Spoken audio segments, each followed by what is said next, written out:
మధు నా పేరు. మధు మధు తునికి మాది.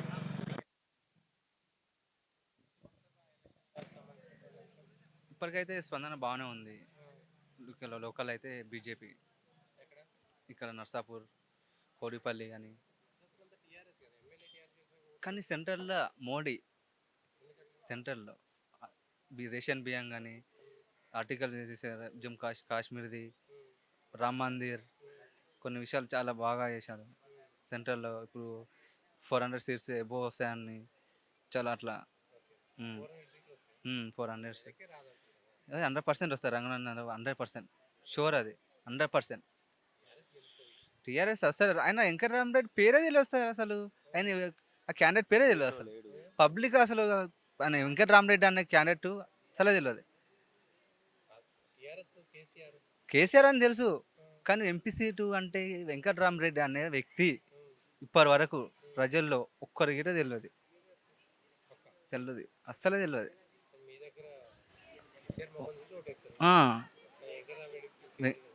అస్సలే కేసీఆర్ సార్ ఎంత తొందరగా వచ్చిందో కేసీఆర్ అంత తొందరగా పోయిండు. అస్సలు వాడే కాంగ్రెస్ అంటే ఇప్పుడు నీలం మధు, ముద్రాజ్ ఆయన సెంటిమెంట్.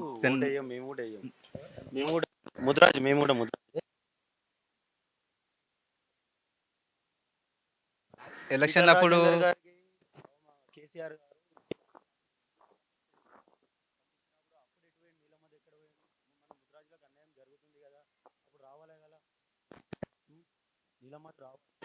మా ముదిరాజులకు అన్యాయం జరుగుతుందని తెలంగాణ మొత్తం ఈటల రాజేందర్ సైడ్ ఉంది. ముదిరాజులు మొత్తం ఈటల రాజేందర్ కోసం అంత గొడవలు కానీ అట్లాంటి అల్లర్లు చేయడానికి కూడా సిద్ధమయ్యారు. లా అండ్ ఆర్డర్ కంట్రోల్ చేసుకుని పోలీసుల వల్ల. అలాంటి టైంలో కూడా నీలం మధు ఒక్కసారి కూడా మాట్లాడలే. ఈటల రాజేందర్ మన ముదిరాజులకు అన్యాయం జరుగుతుందని ఆలోచన చేయలేడు, ఒక్కసారి కూడా మాట్లాడలేడు. ఇప్పుడు మేము నీలం మధుకి ఎట్లా ఓటేస్తాం? మా ముద్రాజుల కోసం ఏమైనా చేస్తాడని భరోసా కూడా మాకు లేదు. అది 100% మేము చెయ్యం. నీలం మధుకు ముద్రాజులు ఎవరు కూడా ఓటేయ్యరు. ఆయన పూటకో పార్టీ, ఈరోజు పగలు పొద్దుగాల ఒక పార్టీ ఉంటే మళ్ళీ రాత్రి ఇంకో పార్టీ, తెల్లారితే ఇంకో పార్టీ. ఆయన ఏ పార్టీలు ఉంటాడో ఆయనకే తెలియదు. మొన్న రీసెంట్గా అది ఏనుగు గుర్తు నుంచి ఎమ్మెల్యే అది పార్టీ, మళ్ళీ అది కాగానే ఇప్పుడు మళ్ళీ కాంగ్రెస్లోకి వచ్చింది. కాంగ్రెస్ మళ్ళీ అది బీఫామ్ ఇస్తున్నప్పుడు తొందర ఇస్తాన్ని మళ్ళీ మోసం చేసి ఇళ్ళకి వచ్చిండు. అదే మైనస్ అయిపోయింది ఆయనకు. పుటకో పార్టీ మాడతారని మైనస్ అయిపోయింది ప్రజలకు. నీలమాద అల్లకు పోయిండు, వాళ్ళకు మళ్ళీ కాంగ్రెస్ నుంచి మళ్ళీ బీజేపీలోకి పిలిస్తే బీజేపీలోకి పోతాడు. ఆయన వేస్ట్ తిరుగుడు అని కొంచెం వ్యతిరేక వచ్చింది ప్రజల్లో. చాలా ముద్రాజులు చాలా కష్టమే, కొంతమంది చేస్తారు కానీ తక్కువ. మైనస్ అయిపోయింది ఆయన. క్యాండిడేట్ మంచోడే నీలమధు. ఈటల అంటే నంబర్ 1. ఈటల అంటే నంబర్ 1 ఎక్కడైనా సరే. ఈటల ఫస్ట్. ఈటల. నా పేరు వెంకటేశం. గారు ఎవరు? అంటే ఇదే ఇక్కడనే ఇప్పుడు శివంపేట ఉందా ఓటు మీకు? ఉన్నది. ఏడుంది? ఈ ఊళ్ళోనే ఉంది. శివంపేటలో ఉందా? ఉన్నది. ఎన్నికలు వచ్చినాయి కదా, ఇప్పుడు ఎన్నికలు వస్తున్నాయి కదా ఎంపీకి. వచ్చినాయి. చూస్తున్నారా? ఫాలో అవుతున్నారా? అంటే టీవీలో చూస్తాము, ప్రచారాలు చూస్తాం. వస్తురా, తిరుగుతురా జనాలు? ఓట్ల కోసం తిరుగుతురా? ఎంబడి ఎవరు తిరుగుతలేరు, అంటే పబ్లిక్ ఇంకా తిరుగుతలేరు. ప్రచార రథాలు తిరుగుతున్నాయి. అంతే కనబడుతున్నాయి. వస్తుంటే బీజేపీ ఎక్కువ తిరుగుతున్నాయి ఈడ. కానీ ఈడ మీకు అంతా టీఆర్ఎస్ ఎక్కువ కదా? టీఆర్ఎస్ ఉన్నది కానీ టీఆర్ఎస్ అయిపోయింది కదా. అయిపోయిందా? అయిపోయింది. రాదా ఇక? మళ్ళీ 5 ఏళ్ళకి దాకా రాదు. వచ్చినా కానీ మళ్ళీ బీజేపీ వస్తుంది. అంతేనా? అయితే ఇప్పుడు మరి ఇప్పుడు లోక్సభ దాంట్లో లోక్సభకు మాత్రం బీజేపీకి ఇస్తాం. అంతేనా? ఎందుకు మరి మంచి బీఆర్ఎస్ ఉన్నారు, కాంగ్రెస్ ఉన్నారు, ఉన్నా కానీ మనకు బీజేపీ మంచి పని చేస్తుందని ఇస్తాం. కాంగ్రెస్ అధికారంలో ఉంది కదా ఇక్కడ.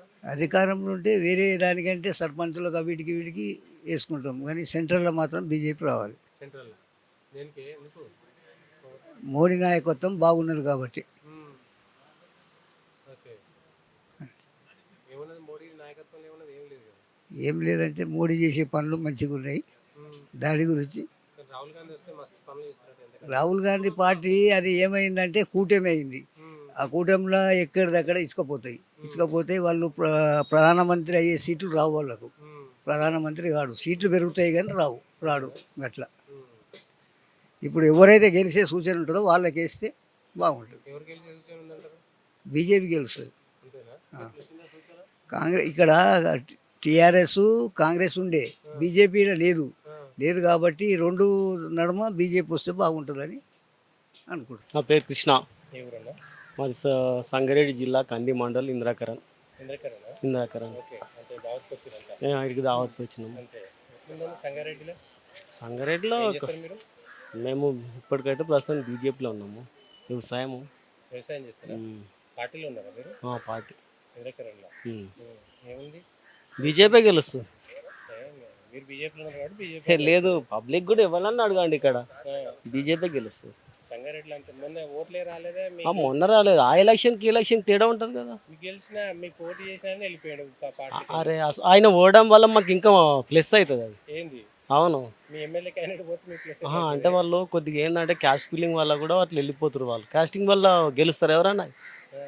గెలవరా? గెలవరు. ఓట్లు పడితే వాళ్ళ క్యాస్ట్ ఇప్పుడు ఇప్పుడు మావి కూడా మా విలేజ్లోకి 1000 ఓట్లు ఉన్నాయి. మాకు వేస్తారా?